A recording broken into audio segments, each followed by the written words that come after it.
चला तर मग हे उलगडून बघूया. आजच्या या सखोल विश्लेषणात आपण अशा एका विषयाला हात घालत आहोत ज्याची हजारो उमेदवार गेले अनेक महिने किंबहुना वर्षे श्वास रोखून वाट पाहत आहेत. हो, आणि हा विषय खरोखरच खूप संवेदनशील आहे. अगदी. हा विषय आहे पवित्र पोर्टल शिक्षक भरती 2025-26 आणि पेसा क्षेत्रातील रखडलेली पदे. आज आपल्याकडे माहितीचे 3 अत्यंत महत्त्वाचे स्रोत आहेत. आणि ते स्रोत या संपूर्ण प्रक्रियेचा कणा आहेत. बरोबर. सर्वात ताजे म्हणजे 20 फेब्रुवारी 2026 रोजी महाराष्ट्र शासनाच्या कक्षा अधिकाऱ्यांकडून आलेले एक महत्त्वपूर्ण पत्र. सोबतच 11 फेब्रुवारी 2026चा एक अत्यंत सविस्तर शासन निर्णय, ज्याला आपण नेहमी GR म्हणतो. आणि या सगळ्याची पाळेमुळे जिथे जोडलेली आहेत तो 5 ऑक्टोबर 2024चा मानधन तत्वावरील नियुक्तीचा GR. मुळात या सगळ्या कागदपत्रांच्या जंजाळातून एक साधा आणि सरळ प्रश्न आज आपण डिकोड करणार आहोत. हो ना. आणि हे जे 20 फेब्रुवारीचं पत्र आहे ते खरोखरच गुड न्यूज घेऊन आलं आहे का? हो ना. आणि पवित्र पोर्टलवर जागा वाढण्याची जी चर्चा सुरू आहे त्यामागील नेमकं गणित काय आहे हेच आपण समजून घेणार आहोत. हा विषय तसा बघायला गेला तर प्रशासकीय आणि कायदेशीर गुंतागुंतीचा आहे, पण उमेदवारांच्या भविष्याच्या दृष्टीने तो अतिशय निर्णायक आहे. नक्कीच. आपण जे 3 दस्तावेजांचा उल्लेख केला ते केवळ कागदाचे तुकडे नाहीत. तो एक पूर्ण रोडमॅप आहे.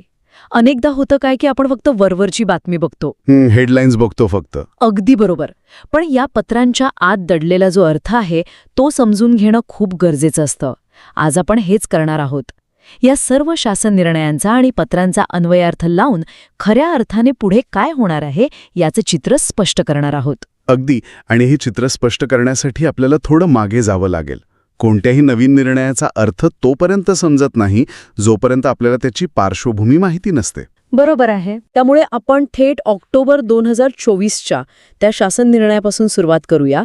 पेसा क्षेत्रातील ही जी 17 संवर्गातील भरती होती ती नेमकी का रखडली होती याचा थोडा आढावा घेऊया. ऑगस्ट 2019 मध्ये या 17 संवर्गातील सरळ सेवेच्या पदभरतीसाठी एक अधिसूचना निघाली होती. म्हणजे बरीच जुनी प्रक्रिया आहे ही. हो.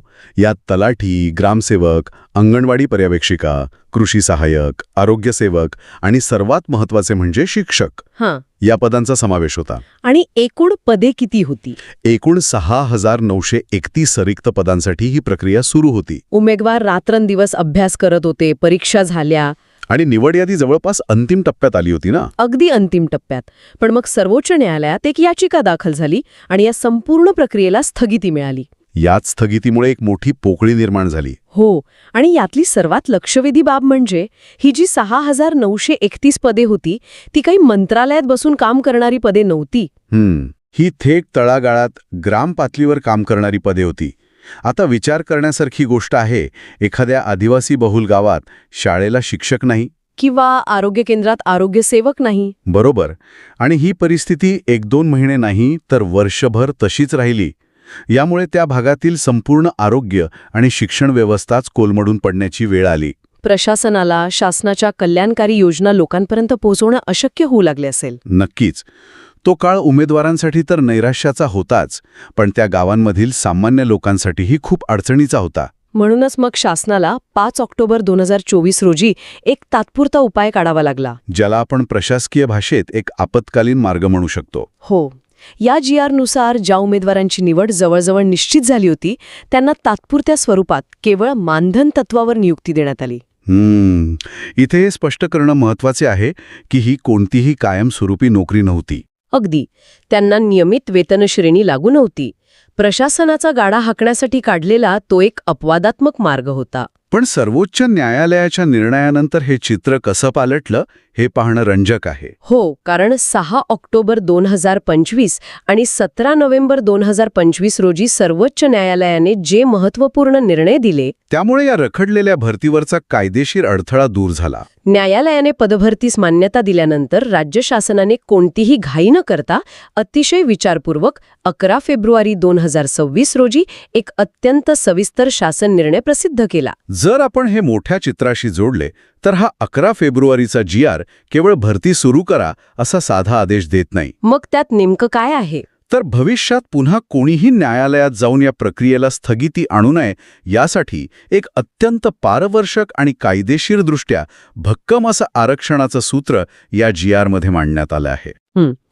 हे सूत्र नक्की कसं काम करतं हे आपण सोप्या भाषेत समजून घेऊया, कारण लोकसंख्येच्या आधारावर आरक्षणाची टक्केवारी कशी ठरते हे जाणून घेणं खरोखरच माहितीपूर्ण आहे. नक्कीच. ह्या 11 फेब्रुवारीच्या GR मध्ये गावांमधील आदिवासी लोकसंख्येच्या टक्केवारीवर आधारित 2 मुख्य गट पाडले आहेत. पहिला गट अशा गावांचा आहे जिथे आदिवासी लोकसंख्या 50% जास्त आहे किंवा 25% ते 50% दरम्यान आहे. म्हणजे जिथे आदिवासी समाजाचे प्राबल्य आहे. अगदी बरोबर. अशा सर्व गावांमध्ये या 17 संवर्गातील एकूण रिक्त पदांपैकी 50% पदे ही अनुसूचित जमातीसाठी म्हणजे ST प्रवर्गासाठी राखीव ठेवली जातील. आणि उर्वरित 50% पदांचं काय? ती पदे खुल्या प्रवर्गातून भरली जातील. याला त्यांनी परिशिष्ट अ असं नाव दिलं आहे. एक उदाहरण घेऊन सांगायचं झालं तर समजा एका गावात शिक्षकांच्या 10 जागा रिक्त आहेत आणि तिथली आदिवासी लोकसंख्या 60% आहे. तर या सूत्रानुसार 5 जागा ST प्रवर्गासाठी आणि 5 जागा खुल्या प्रवर्गासाठी असतील. हे अगदी साधं आणि सरळ गणित आहे. हो, पण यात आणखी एक भर घालायची तर शासनाने ज्या गावांमध्ये आदिवासी लोकसंख्या 25% कमी आहे तिथे एक वेगळा विचार केला आहे. तिथे हे 50-50चं सूत्र लागू होत नाही का? नाही. अशा कमी आदिवासी लोकसंख्या असलेल्या गावांमध्ये एकूण रिक्त पदांपैकी 25% पदे अनुसूचित जमाती प्रवर्गातून भरली जातील. म्हणजे ST प्रवर्गासाठी 25%. बरोबर. त्यानंतर 50% पदे ही खुल्या प्रवर्गातून भरली जातील. मग उरलेली 25% पदे? इथेच खरी मेक आहे. उरलेली जी 25% पदे आहेत ती अनुसूचित जमाती वगळून इतर सर्व राखीव प्रवर्गांसाठी त्यांच्या प्रचलित आरक्षण टक्केवारीनुसार भरली जातील. म्हणजे SC, OBC, EWS यांसारख्या प्रवर्गांसाठी. अगदी बरोबर. यासाठी परिशिष्ट ब आणि परिशिष्ट क तयार करण्यात आले आहे. यातून शासनाने इतर मागासवर्गीयांवरही अन्याय होणार नाही याची काळजी घेतली आहे. हे गणित तर स्पष्ट झालं. पण जेव्हा आपण भरती प्रक्रियेचा विचार करतो तेव्हा सर्वात मोठा प्रश्न उभा राहतो तो प्राधान्यक्रमाचा. इथेच खरी रंजक गोष्ट समोर येते. प्राधान्यक्रम म्हणजे नेमकं कोणाला आधी संधी मिळणार हा प्रश्न ना? हो, कारण इथे 2 प्रकारचे उमेदवार स्पर्धेत आहेत. एक म्हणजे ते जुने उमेदवार ज्यांनी 2019 पासून या प्रक्रियेसाठी संघर्ष केला आणि ऑक्टोबर 2024च्या आदेशानुसार गावांमध्ये जाऊन तुटपुंजा मानधनावर काम केलं. अगदी तेच. आणि दुसरे म्हणजे जे नवीन उमेदवार पवित्र पोर्टलवर आत्ता 2025-26च्या भरतीसाठी नोंदणी करत आहेत. मग या नवीन सूत्रानुसार सर्वात पहिला हक्क कोणाचा? आणि मानधन तत्वावर सेवा दिली आहे त्यांना त्यांच्या गुणवत्तेनुसार प्रथम कायमस्वरूपी नियुक्ती दिली जाईल. हा निर्णय अत्यंत न्यायी आहे असं मला वाटतं. हो ना, कारण त्या जुन्या गुणवत्ताधारक उमेदवारांनी अत्यंत कठीण काळात प्रशासनाला मदत केली होती. त्यामुळे आधी त्यांना सामावून घेणं हे प्रशासनाचं कर्तव्यच होते. पण यातून नवीन उमेदवारांनी निराश होण्याचे काहीच कारण नाहीये. मुळीच नाही. कारण या जुन्या उमेदवारांना सामावून घेतल्यानंतरही ज्या हजारो रिक्त जागा शिल्लक राहतील त्या जागांसाठीच खऱ्या अर्थाने नवीन भरती प्रक्रिया राबवली जाणार आहे. आणि इथेच आपला आजचा सर्वात मुख्य विषय चर्चेत येतो. बरोबर.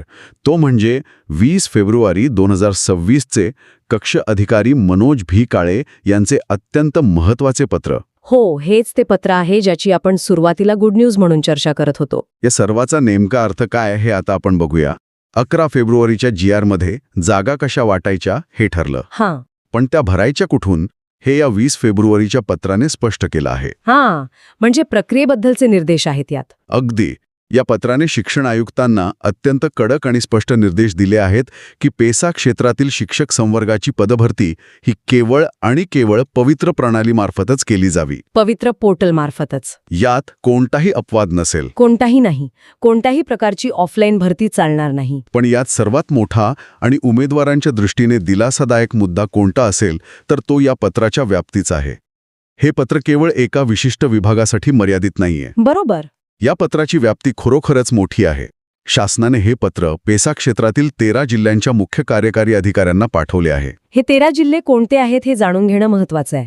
ठाणे, पालघर, धुळे, नाशिक, नंदुरबार, जळगाव, अहिल्यानगर, पुणे, नांदेड, अमरावती, यवतमाळ, चंद्रपूर आणि गडचिरोली. आता नेहमी होतं काय की उमेदवार फक्त जिल्हा परिषदेच्या शाळांमधील रिक्त जागांकडे लक्ष ठेवून असतात. फक्त झेडपीच्या जागांची वाट बघतात. पण या पत्राने एक फार मोठा मास्टरस्ट्रोक मारला आहे. तो कोणता? मास्टरस्ट्रोक असा की या पत्राच्या प्रतीमध्ये स्पष्टपणे नमूद केले आहे की हे आदेश या 13 जिल्ह्यांतील केवळ स्थानिक स्वराज्य संस्थांनाच लागू नाहीत, तर या जिल्ह्यांमधील सर्व खासगी, अनुदानित, अंशतः अनुदानित आणि विनाअनुदानित शाळांच्या मुख्याध्यापक किंवा व्यवस्थापनाच्या अध्यक्षांना आणि सचिवांनाही हे आदेश जशाच्या तसे लागू आहेत. अरे वा, याचा अर्थ खूप मोठा होतो. हो ना. अनेकदा खासगी शाळा व्यवस्थापन स्वतःच्या पातळीवर आपल्या ओळखीने किंवा ऑफलाईन पद्धतीने जागा भरण्याचा प्रयत्न करतात. पण आता या पत्रामुळे तो रस्ता पूर्णपणे बंद झालाय. अगदी. आणि याचाच थेट फायदा उमेदवारांना होणार आहे. नक्कीच होणार. आता केवळ जिल्हा परिषदेच्या शाळांमधील पेसा क्षेत्रातील रिक्त जागाच पवित्र पोर्टलवर येणार नाहीत, तर या 13 जिल्ह्यांमधील हजारो खासगी शाळांमधील पेसा क्षेत्रातील रिक्त जागाही पवित्र पोर्टलवर मोठ्या संख्येने उपलब्ध होतील. अनुदानित आणि अंशतः अनुदानित शाळांमधील जागा पवित्र पोर्टलवर येणं म्हणजे गुणवत्ताधारक उमेदवारांसाठी संधींचे एक नवीन क्षितिज विस्तारण्यासारखं आहे. यामुळे 2025-26च्या भरती प्रक्रियेत जागांमधील लक्षणीय वाढ होणार हे आता निश्चित झाले आहेत. ही नक्कीच एक खूप मोठी गुड न्यूज आहे. होय. पण आता इथून पुढे काय? म्हणजे आज पत्र निघालं आणि उद्या पोर्टलवर जागा दिसल्या असं तर होत नाही. नाही. प्रशासकीय पातळीवर बरीच प्रक्रिया असते. तीच प्रक्रिया काय असेल? प्रशासकीय पातळीवर सध्या नेमकी काय धांदल उडाली असेल? रिक्त जागा पवित्र पोर्टलवर येण्यासाठी नेमकी कोणती प्रक्रिया पार पडावी लागेल हे आपण थोडं डिकोड करूया. संबंधित 13 जिल्ह्यांचे नियुक्ती अधिकारी आणि सर्व खासगी शाळांचे व्यवस्थापन यांना आता एक मोठं होमवर्क करावं लागणार आहे. कसलं होमवर्क? त्यांना 11 फेब्रुवारीच्या शासन निर्णयातील लोकसंख्येच्या नवीन सूत्रानुसार, म्हणजे आपण जे मघाशी 50% आणि 25%चं गणित पाहिलं, त्यानुसार आपापल्या शाळेतील रिक्त जागांची नव्याने गणना करावी लागेल. आणि ही गणना नुसती कागदावर करून चालणार नाही. नाही, त्यांना त्यांची बिंदू नामावली अद्यावत करावी लागेल. बिंदू नामावली किंवा ज्याला आपण रोस्टर म्हणतो. हो. सोप्या भाषेत सांगायचे तर हे शाळेचं एक अधिकृत रजिस्टर असतं. यात शासनाच्या नियमानुसार ठरवलेलं असतं की पहिली रिक्त जागा कोणत्या प्रवर्गासाठी असेल. म्हणजे पहिली जागा ST साठी, दुसरी जागा ओपनसाठी. अगदी तसंच. आता नवीन नियमानुसार हे रजिस्टर पुन्हा नव्याने मांडावं लागेल. आणि त्यानंतर ते रजिस्टर मागासवर्गीय कक्षाकडून तपासून आणि प्रमाणित करून घ्यावे लागेल. बरोबर. एकदा का हे रोस्टर प्रमाणित झाले की मग पुढचा मार्ग मोकळा होतो. रोस्टर प्रमाणित झाल्यानंतर सर्वात आधी काय होईल? तर ऑक्टोबर 2024मध्ये जे जुने उमेदवार मानधन तत्वावर लागले होते त्यांना या अद्ययावत बिंदू नामावलीनुसार कायमस्वरूपी सामावून घेतले जाईल. आणि हे सामावून घेतल्यानंतर ज्या शेकडो किंवा हजारो रिक्त जागा शिल्लक राहतील त्या सर्व जागांची अधिकृत नोंदणी थेट पवित्र पोर्टलवर केली जाईल. याचाच अर्थ ज्या नवीन उमेदवारांनी TAIT परीक्षा दिली आहे आणि जे आता पवित्र पोर्टलवर डोळे लावून बसले आहेत त्यांना या सर्व प्रक्रियेनंतर पोर्टलवर रिक्त जागांची एक भली मोठी यादी पाहायला मिळेल. आणि सर्वात महत्त्वाचे म्हणजे खाजगी शाळांचा यात समावेश झाल्यामुळे आकडा अपेक्षेपेक्षा नक्कीच मोठा असू शकतो. या सगळ्या विश्लेषणातून एक गोष्ट अत्यंत स्पष्ट होते. शासनाने पेसा क्षेत्रातील भरतीचा जो गुंता होता तो अतिशय पद्धतशीरपणे सोडवला आहे. हो. न्यायालयाचा आदेश, त्यानंतर लोकसंख्येवर आधारित आरक्षणाचे स्पष्ट सूत्र, जुन्या उमेदवारांना न्याय आणि नवीन जागा केवळ पवित्र पोर्टलवरूनच भरण्याचे सक्त आदेश. हा सगळा घटनाक्रम उमेदवारांसाठी एका अत्यंत पारदर्शक आणि मोठ्या संधीची दारे उघडत आहे. आता फक्त प्रशासकीय पातळीवर ही बिंदू नामावली अद्यावत करण्याची प्रक्रिया किती वेगाने पूर्ण होते यावर पोर्टलवर जागा दिसण्याची वेळ अवलंबून असेल. अगदी बरोबर. आजच्या या सखोल चर्चेचा आपण एक सुटसुटीत सारांश काढूया. पेसा क्षेत्रातील शिक्षकांच्या भरतीवर आलेली मळब आता पूर्णपणे दूर झाले आहे. 20 फेब्रुवारीचं पत्र हे केवळ एक परिपत्रक नाही, तर तो खाजगी शाळांना पवित्र पोर्टलवर आणणारा एक अत्यंत महत्त्वाचा आदेश आहे. 13 जिल्ह्यांतील अनुदानित, अंशतः अनुदानित आणि विनाअनुदानित शाळांमधील पेसा जागा आता पोर्टलवर येणार असल्याने उमेदवारांना खरोखरच दिलासा मिळाला आहे. आता फक्त गरज आहे ती सकारात्मक राहण्याची आणि पोर्टलवरील पुढील प्रक्रियेकडे लक्ष ठेवण्याची. या सर्व सकारात्मक चित्रासोबतच एका वेगळ्या आणि महत्त्वाच्या मुद्द्याकडे लक्ष वेधणं मला गरजेचं वाटतंय. यावरून एक महत्त्वाचा प्रश्न उभा राहतो. कोणता प्रश्न? आज आपण गावांमधील आदिवासी लोकसंख्येच्या टक्केवारीवरून म्हणजे 50% जास्त किंवा 25% कमी आरक्षणाचे हे अत्यंत अचूक टप्पे ठरवले आहेत. आजच्या घडीला हे सूत्र अत्यंत न्याय्य वाटते. पण भविष्याच्या दृष्टीने विचार केल्यास एक प्रश्न पडतो. जर पुढच्या 10 किंवा 20 वर्षांत या गावांमधील लोकसंख्येचं प्रमाण बदलले, म्हणजे डेमोग्राफिक्स बदलले तर? हो, रोजगाराच्या निमित्ताने, शिक्षणाच्या निमित्ताने किंवा शहरीकरणामुळे आदिवासी किंवा बिगर आदिवासी लोकसंख्येची आकडेवारी बदलली तर एक गुंतागुंतीचे धोरण आणि ही निश्चित केलेली बिंदू नामावली त्या बदलांशी कशी जुळवून घेईल? हा खूप महत्वाचा मुद्दा आहे. प्रशासनाला दर काही वर्षांनी ही टक्केवारी पुन्हा मोजून संपूर्ण रोस्टर पुन्हा नव्याने तयार करावे लागेल का? हा निश्चितच एक विचार करण्यासारखा आणि भविष्यातील प्रशासकीय धोरणांना दिशा देणारा प्रश्न आहे. हा खरोखरच विचार करायला लावणारा प्रश्न आहे. धोरणे ही आजच्या परिस्थितीसाठी बनवली जातात, पण काळाच्या ओघात त्यांनाही स्वतःला अपडेट करावे लागते. अगदी.